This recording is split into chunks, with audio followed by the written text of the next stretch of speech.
was chatting away and chatting away. She was starting to really get on my nerves bad.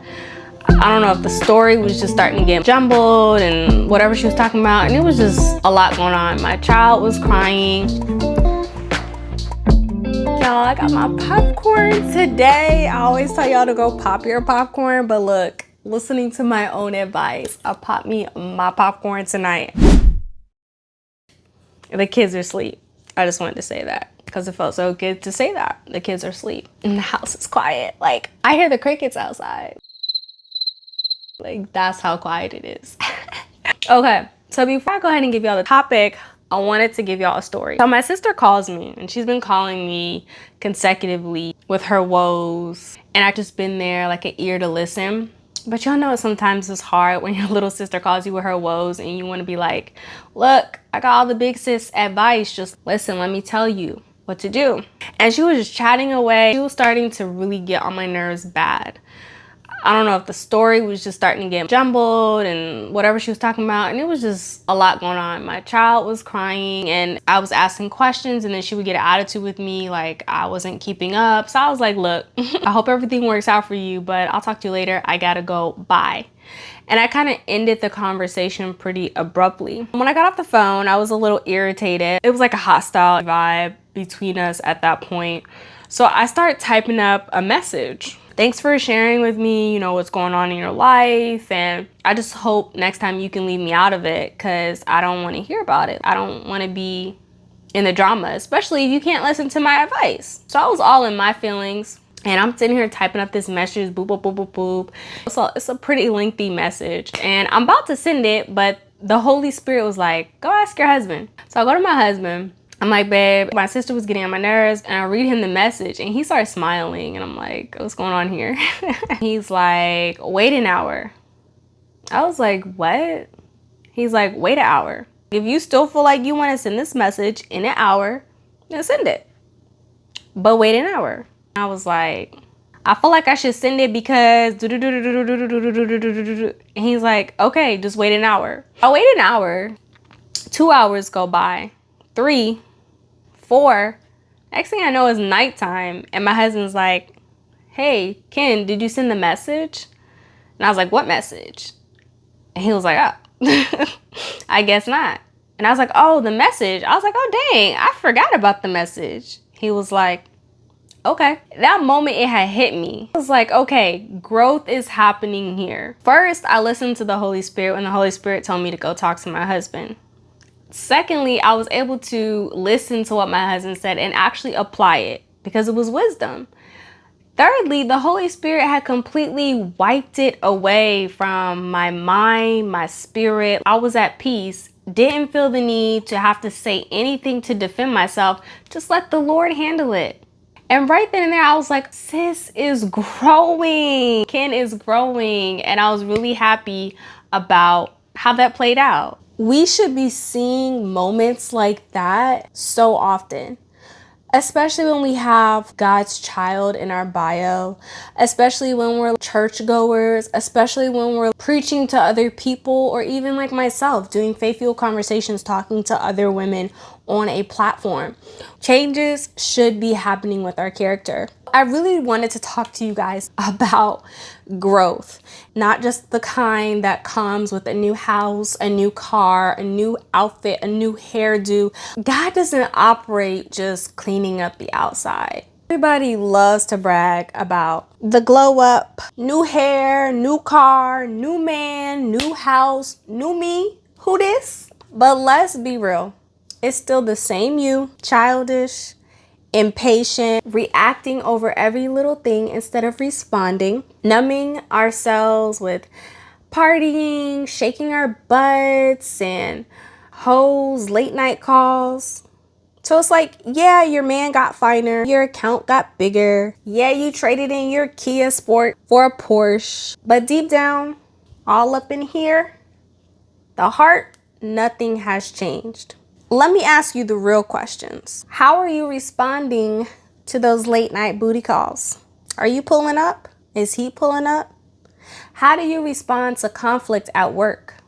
Are you clapbacking? Are you gossiping about what happened? How do you respond to jealousy if someone is jealous of you? Do you roll your eyes? How do you carry yourself on your social media?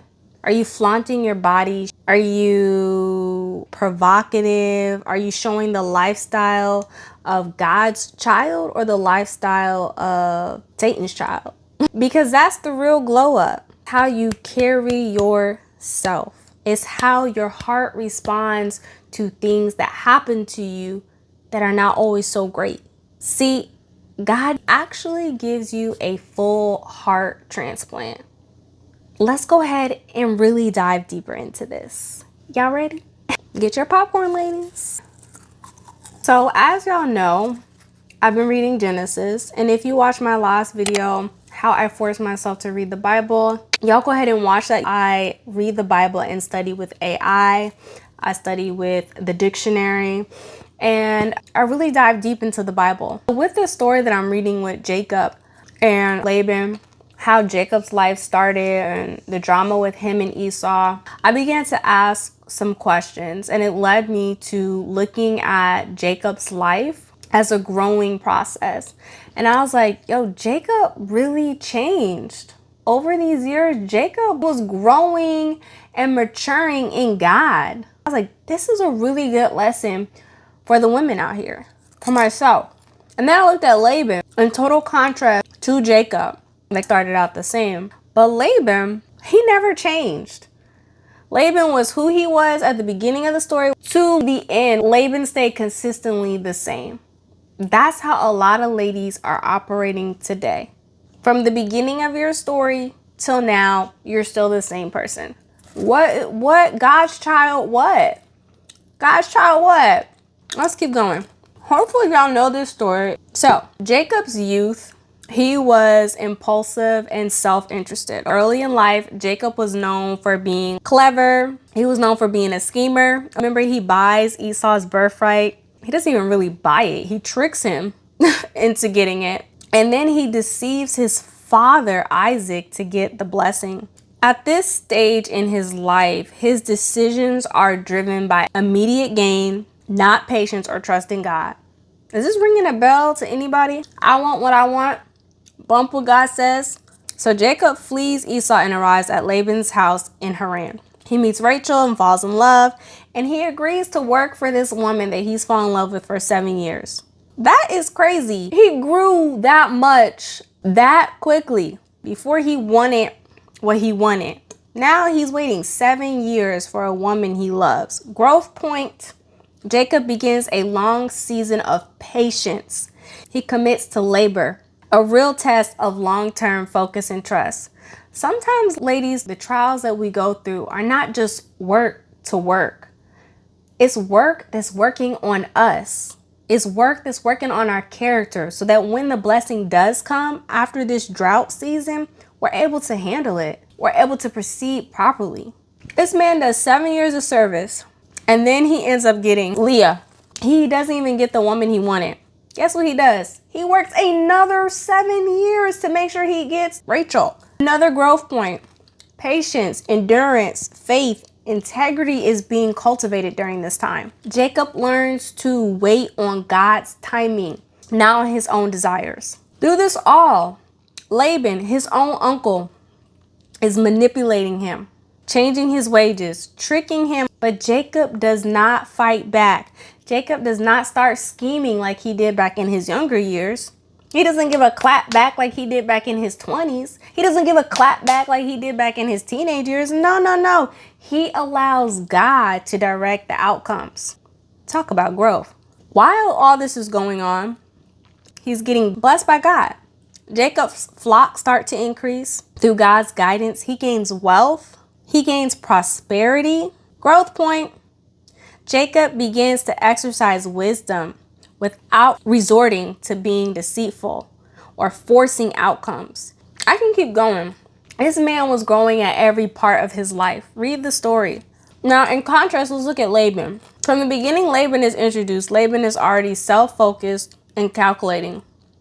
He values wealth and control. Laban exploits Jacob. He tricks Jacob. He's manipulative. He's driving out his own schemes. Laban's a character. It reminds me of some women in the workplace that I used to work with. Looking out for themselves, wearing short skirts to get somebody else's husband to look at them, controlling outcomes for their own good while they hurt people around them, gossiping, spreading lies, spreading rumors. And they're doing this well into their 40s. Laban, even at the end of his story, he continues in that same pattern of self-interest. When you truly are calling yourself God's child and you're operating in that light, there will be change of character. Those drinking habits, those partying every night, every weekend, the loud music busting your eardrums, having to be listening to Drake and SZA like all day, every day, that stuff will fall off. Because God doesn't roll with that stuff. So if you're rolling with that stuff, I don't think you're rolling with God. True transformation shows up not in outward success, not in your job title, not in your lavish bags, your Louis Vuitton. No. True transformation shows up in how we respond to challenges, how we respond to our relationships with our kids, our husband. Growth in God changes character. In closing, I feel like Jacob's story, the phone call with my sister, and Laban's unchanging character all point to one truth. God can transform us if we let him. He can grow our character, ladies. He can teach us patience when it seems like it's just unattainable. Growth isn't in just what you get. It's who you become. Thanks so much for tuning in to tonight's faith-fueled conversation. I know it might have triggered or ruffled some feathers, but hey, if it's causing some stir up inside of you, maybe this message was just for you. Hope to see you guys in the next video, and until then, I'll see you guys soon. Bye.